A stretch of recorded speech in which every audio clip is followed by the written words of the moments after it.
ಯಾರು ನೋಡಿ ಅವರನ್ನು ಯಾರಂತೇಳಿ.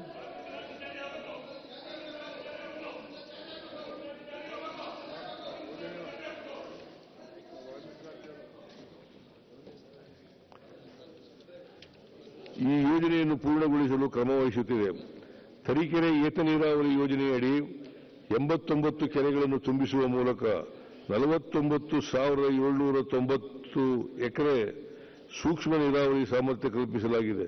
ಪ್ರಸಕ್ತ ಸಾಲಿನಲ್ಲಿ 2,611 ಕೋಟಿ ರು ಅಂದಾಜು ಮೊತ್ತದ ಚಿತ್ರದುರ್ಗ ಶಾಖಾ ಕಾಲುವೆ ಕಾಮಗಾರಿಗಳನ್ನು ಪೂರ್ಣಗೊಳಿಸುವ ಮೂಲಕ ಹೊಸದುರ್ಗ, ಹೊಳಲ್ಕೆರೆ, ಜಗಳೂರು, ಮೊಳಕಾಲ್ಮೂರು, ಚಳ್ಳಕೆರೆ ಮತ್ತು ಪಾವಗಡ ತಾಲೂಕುಗಳಲ್ಲಿ 30 ಕೆರೆಗಳನ್ನು ತುಂಬಿಸಿ 1,77,000 ಎಕರೆ ಪ್ರದೇಶಕ್ಕೆ ಸೂಕ್ಷ್ಮ ನೀರಾವರಿ ಸಾಮರ್ಥ್ಯ ಕಲ್ಪಿಸಲಾಗುವುದು.